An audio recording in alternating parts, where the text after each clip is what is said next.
네, 오늘 함께 나눌 말씀이 섬김은 기적을 낳는다예요. 한번 같이 해보시겠어요? 섬김은 기적을 낳는다. 예, 이 볼륨 조금만 키워주시는 섬김을 하시면 좋겠습니다. 오늘 말씀 주제가 섬김인데 섬김에 관한 영상 먼저 보시고 말씀을 이어가도록 하겠습니다.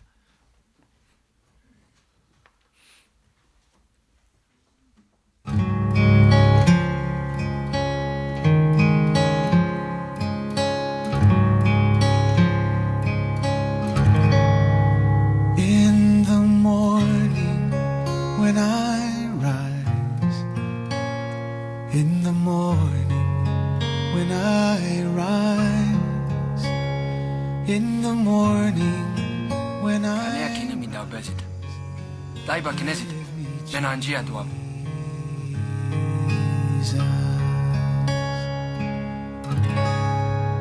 Give me Jesus, give me Jesus,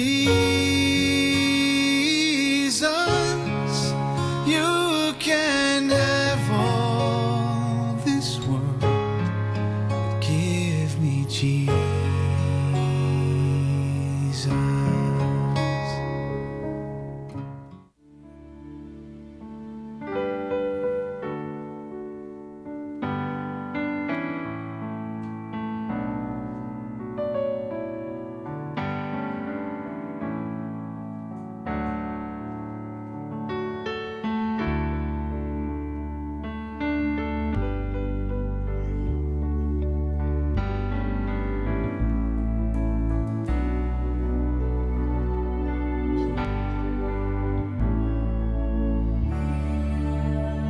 Hear our prayer.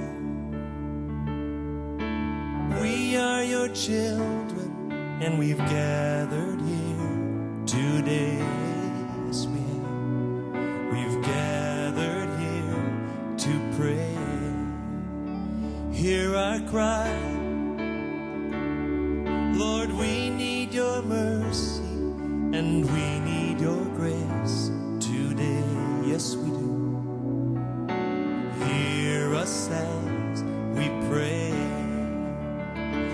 And this is the song we'll be singing forever. Holy is the Lord.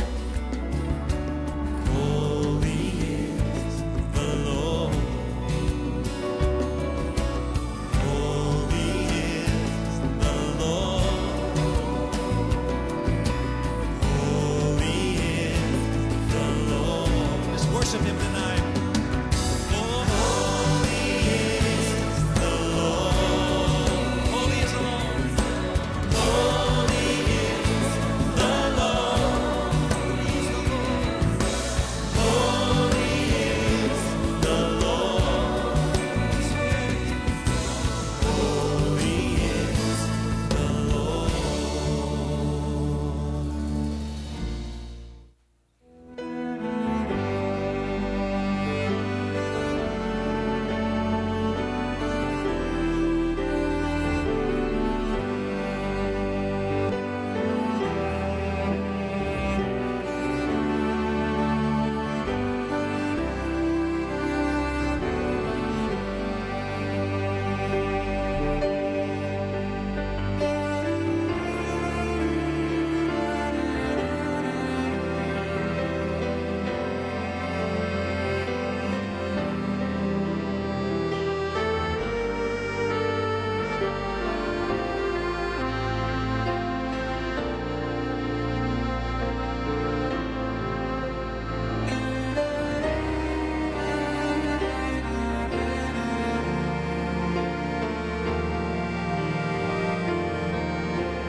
Oh, to grace, how great a debtor daily unconstrained to be.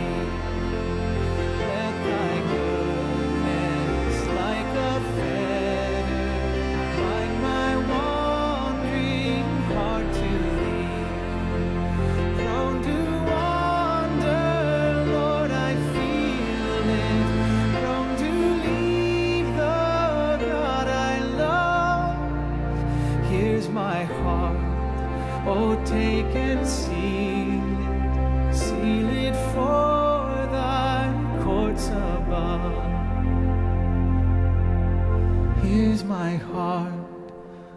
take and seal it for thy courts above.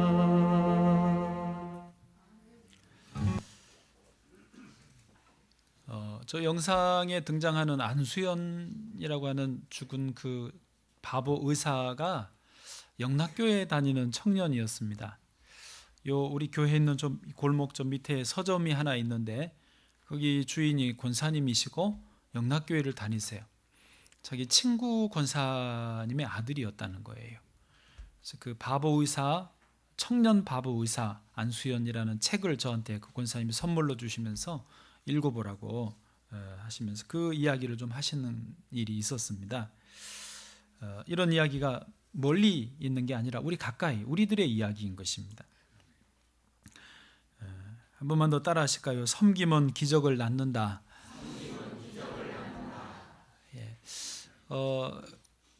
얼마 전에도 미국의 페이스북 창업자인 마크 저커버그라고 하는 젊은 부부가 어린 딸을 이제 새로 얻게 돼서 그 기념으로 기부를 했는데 자기 어떤 재산의 99%를 사회에 환원하겠다고 했습니다. 99%면 얼마냐? 52조 원입니다. 네, 조금 놀라주셔서 감사합니다. 미국은 기부의 천국이라고 합니다. 미국에서 살다 와서 끄떡끄떡하네요. 기부하지 않으면 미국인이 아니다라고 말할 정도로 사람들이 기부하고 봉사하고 섬기고 돕는 일을 당연히 생각합니다. 추신수 선수가 메이저리그로 가면서 연봉 계약을 하고 한 10억 원 정도 되는 그 돈을 기부했는데 저도 이번에 알았습니다.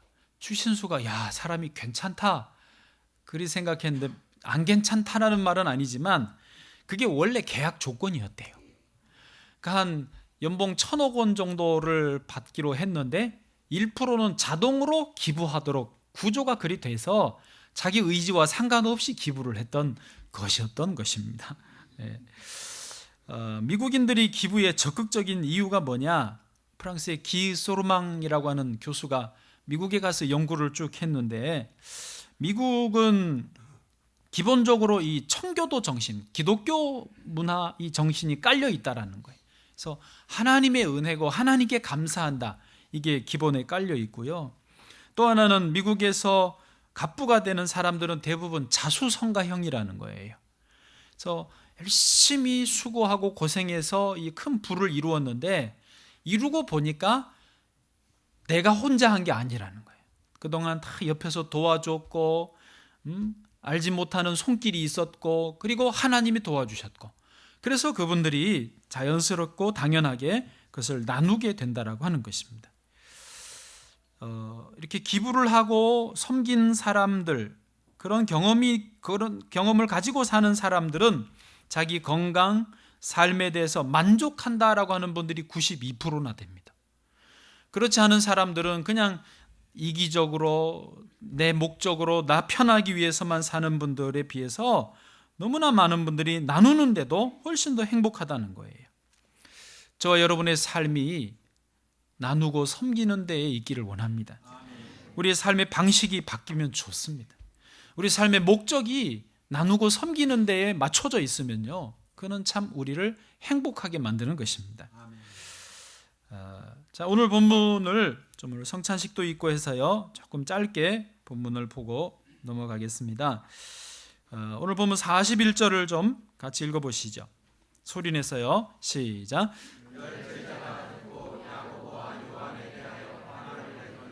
아멘. 자, 오늘 질문이 한 4가지 정도 나오면서 말씀을 그렇게 진행하겠습니다. 이 41절에서 왜 10제자가 야고보와 요한에 대해서 화를 냈느냐, 왜 화를 냈느냐, 이 질문이 첫 번째입니다. 대답은 이 야고보와 요한이 엉뚱한 요청을 했기 때문입니다. 배경은 이렇습니다. 저를 봐보십시오. 제가 짧게 설명을 드리겠습니다. 예수님은 이제 앞으로 대제사장과 서기관들에게 넘겨주게 될 것이고, 넘김을 당할 것이고, 그 대제사장이 예수님을 사형하자, 죽이자라고 결의를 한 다음에 이방인들에게, 로마 사람들에게 넘겨줄 거라는 거예요. 그러면 그 로마 사람들이 예수님을 십자가에 못 박혀서 죽게 할 것이다 라고 하는, 그리고 장사된 지 사흘 만에 다시 살아날 것이라고 하는 것을 3번이나 반복해서 제자들에게 설명해 주신 직후였습니다. 그 분위기가 하도 심각하고 떨리는 일이고 긴장된 일이어서 사람들이 다 두렵고 떨었다라고 성경은 기록합니다.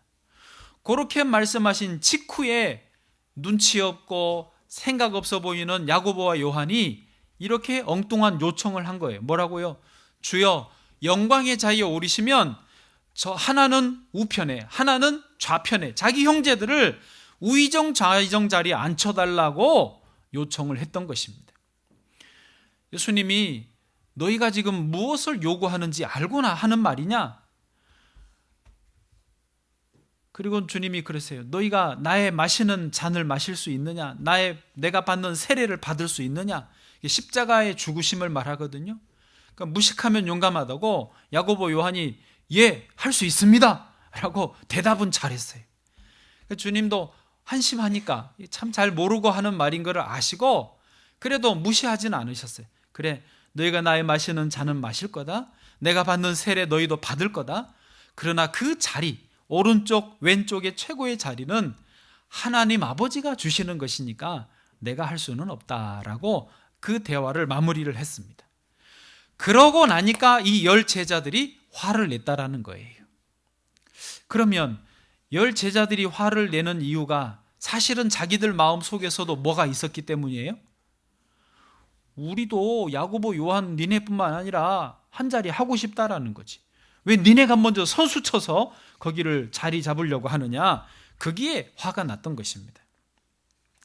여러분, 옛날이나 지금이나 수제자인 베드로나 딴 생각을 품었던 가룟 유다나 철없어 보였던 야고보나 요한이나 지금 여기 있는 저와 여러분이나 다 똑같습니다.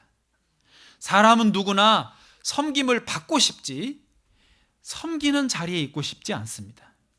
기왕이면 더 좋은 자리, 더 높은 자리, 더 영광스러운 자리, 편한 자리 있고 싶지 낮은 자리, 천한 자리, 여러 가지 뒤치다거리 하는 자리에 있고 싶은 사람은 아무도 없다는 것입니다.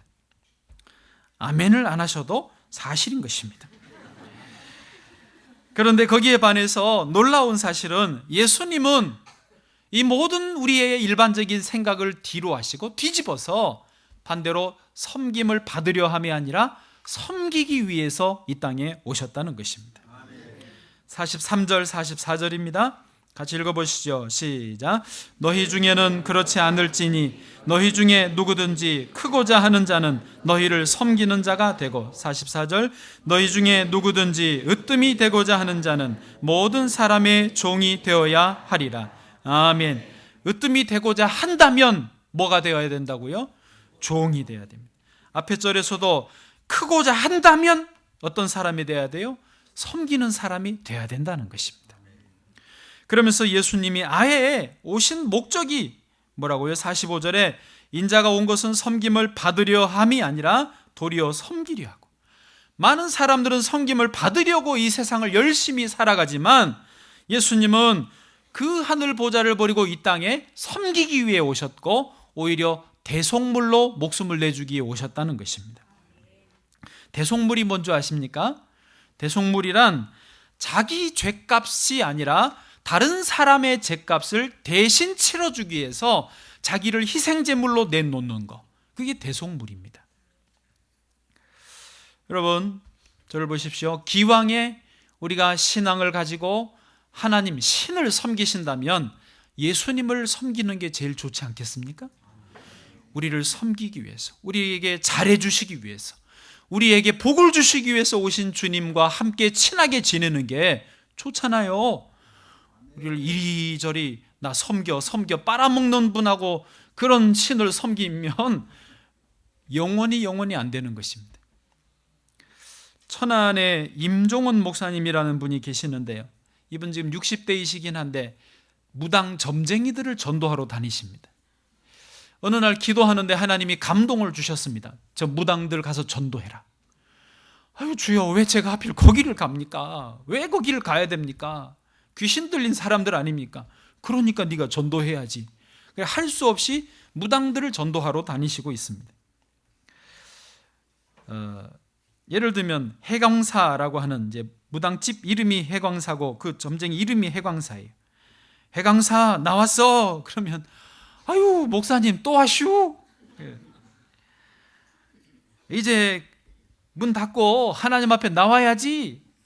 아유 목사님 신령님을 완전히 무시할 수 없다니까요. 그렇게 하면 별전을 때리니까. 별전을 때린다 이 말이 뭔지 아세요? 별전이라는 거는요, 귀신이 자기를 섬기다가 다른 신을 섬기기 위해서 가려고 그러면 못 가게 해코지를 하는 거예요. 벌을 내리는 거예요. 그런데 보통 그 무당들이 그게 무서워서 못 가는 거죠. 자기가 좋아서 섬기는 게 아니라 귀신 신 들린 사람이 이거를 떠나면 무서우니까 못 떠나는 거예요. 그럼 목사님이 그러는 거예요. 아이고 하나님이 더 세. 하나님이 다 예비해 놓으셨어. 걱정하지 말고 와. 여러분 사실 모든 신들의 신은 우리 주 하나님이십니다. 귀신들이 그 수천 귀신, 군대 귀신이 들어있어도 예수님 말씀 한마디에 벌벌 떨고 쫓겨 도망가지 않았습니까? 이거를 알면 얼마든지 올 수 있는 것입니다. 또 다른 그 무당에게 이 임 목사님이 말했습니다. 이봐, 이제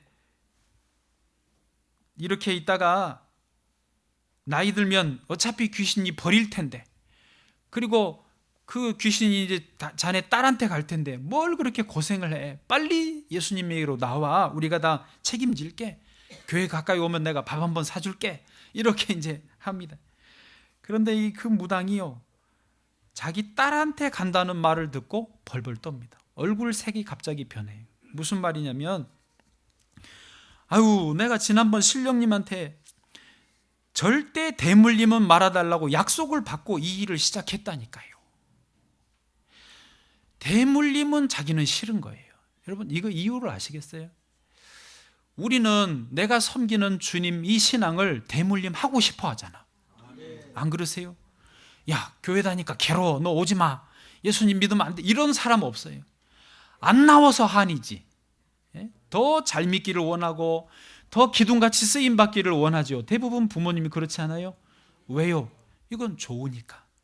믿을수록 좋고 믿을수록 복을 받고 믿을수록 자녀가 잘 되니까 믿으라는 거 아닙니까? 그런데 귀신을 섬기는 무당들은요, 나야 신이 내렸으니까 어쩔 수 없이 하지만, 괴로워도 하지만 완전히 빨아먹거든요. 어쩔 수 없어 하지만은 이거를 내 자식에게까지는 물려주지 않고 싶다는 거예요. 대물림하지 않기로 약속했다고 하면서 하지만 그게 됩니까? 마음대로? 귀신같이 가지. 여러분 귀신은요, 우리를 종으로 부리고 사람들을 종으로 부리고 섬김을 받다가 쓸모없으면 버리는 것이 귀신인 것입니다. 그러니까 예수님은 뭐예요? 우리의 종으로 오셨다는 거예요. 우리를 섬겨주기 위해서 오셨다는 거고 대속물이 되어주기 위해서 오셨다는 거예요. 그 예수님을 믿고 의지하면 우리는 생명을 얻고 우리는 사랑을 받고 참된 행복으로 나아가는 줄로 믿습니다. 자, 그러면 두 번째 질문으로 넘어가 보실까요? 그러면 궁금합니다. 예수님이 왜 굳이 하늘 보좌 버리시고 우리를 섬기기 위해서 이 땅에 오셨나요? 안 오셔도 되잖아요. 그냥 하늘 보좌에 계셔도 되는데 왜 굳이 오셔서 우리 생명을 살려주기 위해 대속물이 되어 주셨나요? 대답은 이겁니다. 사랑하니까. 사랑하기 때문에. 성경은요, 하나님은 사랑이시다라고 말씀하십니다. 하나님은 사랑 그 자체이십니다. 또 수많은 곳에서 하나님은 인간들을 향하여 내가 너희를 사랑한다고, 내가 너희를 낳았다라고 말씀하시는 것입니다. 이사야서 43장 4절 말씀 제가 읽어드려 봅니다. 주의 음성을 들으십시오. 너가 내 눈에 보배롭고 존귀하며 내가 너를 사랑하였은즉 내가 너 대신 사람들을 내어주며 백성들이 내 생명을 대신하리니. 예레미야 31장 3절입니다. 같이요, 시작. 옛적에 여호와께서 나에게 나타나사 내가 영원한 사랑으로 너를 사랑하기에 인자함으로 너를 이끌었다 하였노라. 아멘. 영원한 사랑으로 너를 사랑하였다는 거예요. 요한복음 3장 16절 눈 감고도 하실 수 있어요. 시작. 하나님이 세상을 이처럼 사랑하사 독생자를 주셨으니 이는 그를 믿는 자마다 멸망하지 않고 영생을 얻게 하려 하심이라. 아멘. 하나님이 세상을 이처럼 사랑하사 독생자 예수님을 보내주신 것입니다.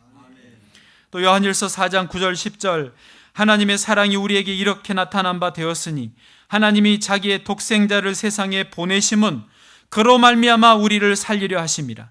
사랑은 여기 있으니 우리가 하나님을 사랑한 것이 아니요 하나님이 우리를 사랑하사 우리 죄를 속하기 위하여 화목제물로 그 아들을 보내셨음이라.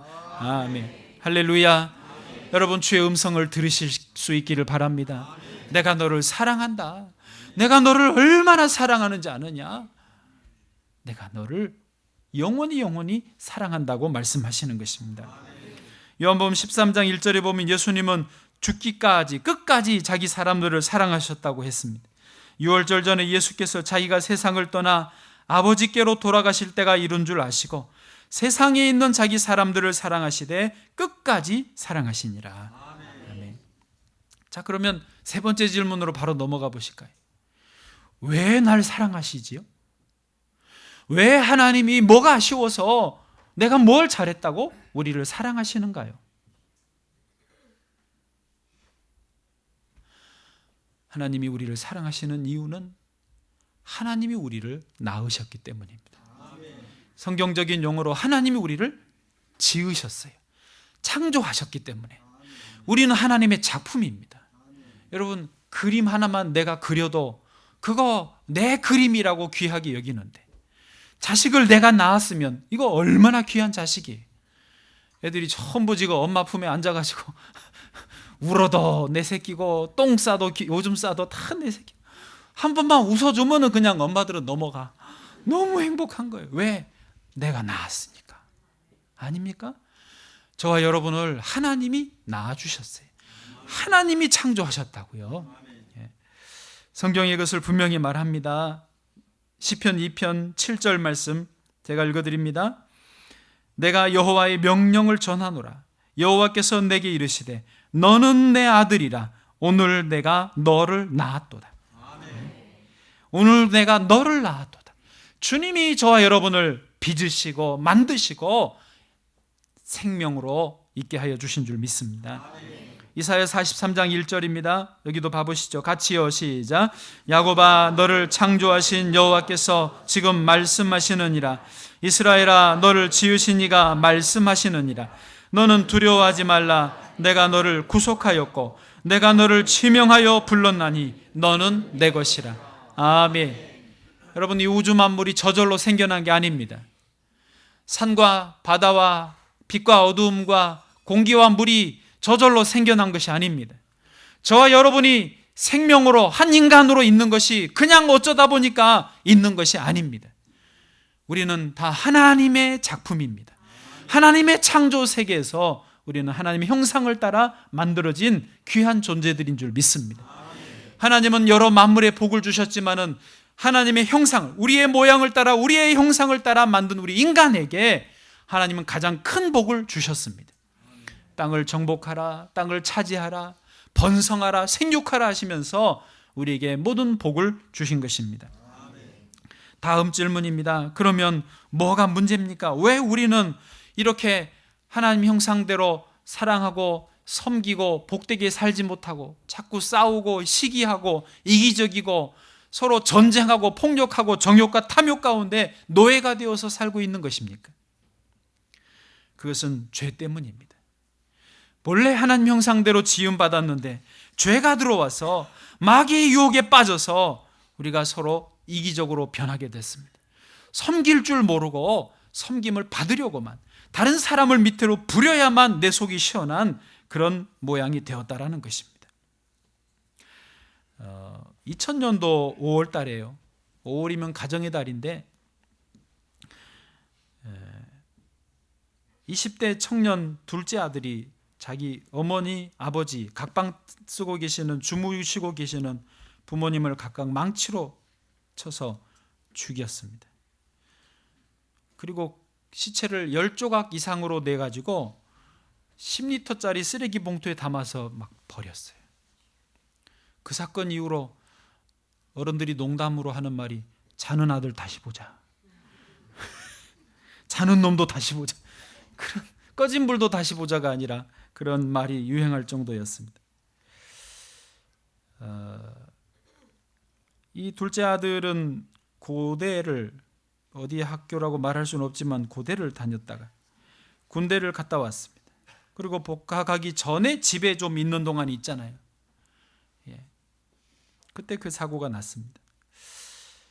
형이 직장 생활 때문에 외지에 살았는데 와서 형사에게 또 재판부에서 하는 말이 나는 동생을 이해한다는 말이에요. 내용을 알고 보니까 그렇습니다. 어머니가 어디 대학이라고 말할 수 없지만은 이대를 나왔어요. 명문대를 나왔어요. 그리고 이 어머니가 꿈이 여자 대통령일 정도로 야망이 있었습니다. 그런데 당시에 여자가 대통령 되기는, 지금은 됐지만 그때는 어려워서 남편을 잘 만나서 대통령 영부인이라도 하자. 그래서 사랑이 아니라 그 야망을 위해서 해군 사관학교를 다니는 10살 위의 아저씨를 만나서 결혼을 했어요. 그런데 남편이 중령까지 하고 이제 군복을 벗습니다. 대통령이 뭐 그냥 쉽게 되는 것도 아니니까요. 그런데 결혼 자체가 사랑이 아니고 자기의 욕망이다 보니까 두 아들이 있었는데 아들들에게 계속 공부해라, 너희들 막 열심히 해라, 안 하면 막 닥달을 하는 거예요. 고대는 대학도 아니야. 서울대만 가야 되는 거예요.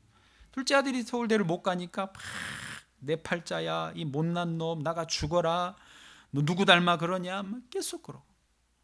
또 아버지도 군인이다 보니까 한 달에 한 번 집에 올까 말까 하는데 오면은 애들을 군기만 잡는 거예요. 차례 열중시험 하면서 군기만 잡고 한 번도 자녀들에게 사랑한다, 미안하다, 뭐 이렇게 애정 표현한 일이 없고 그냥 자기들이 못다 이룬 꿈을 자녀들에게 막 투영을 시키면서 닥달을 하는 그런 분위기였다는 것입니다.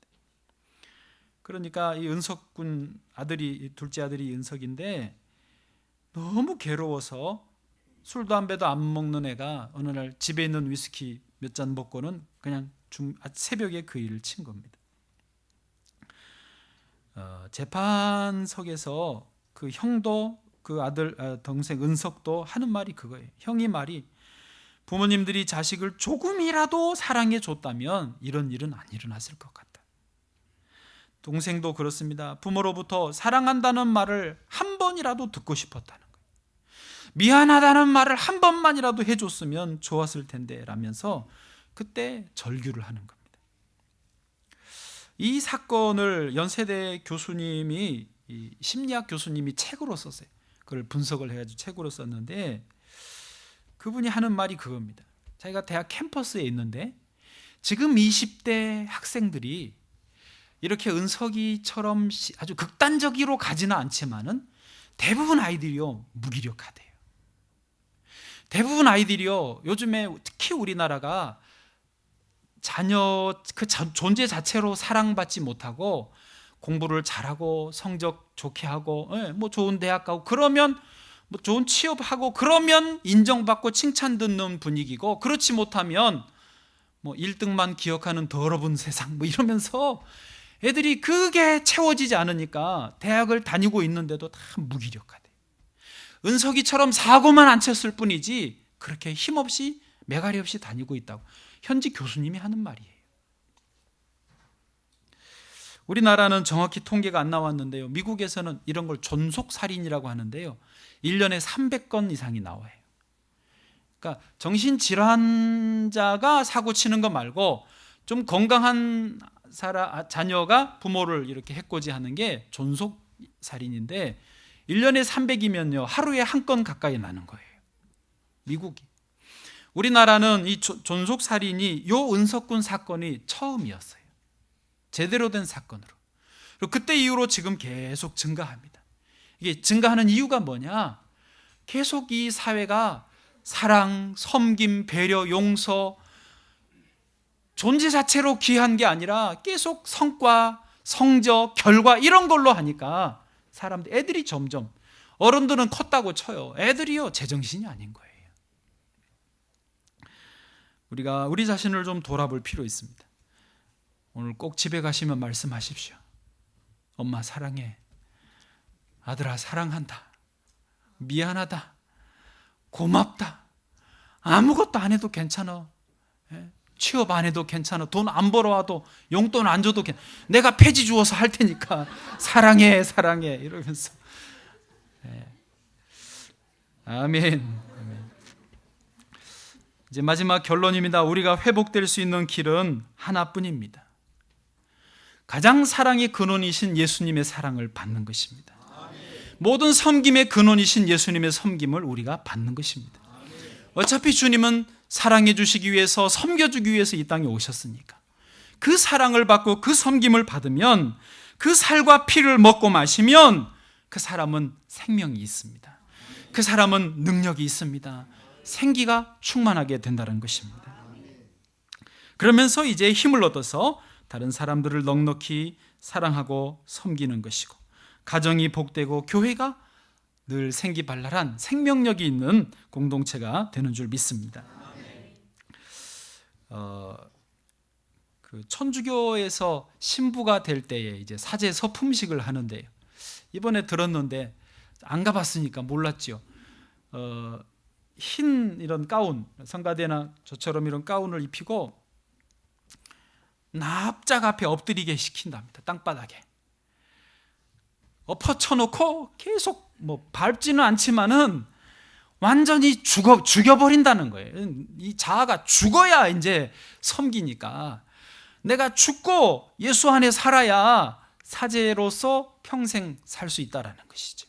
근데 우리 개신교는 이런 예식 부분에 조금 약해요. 우리는 한 잘해야 50분 이내에 목사 안수시 끝내거든요.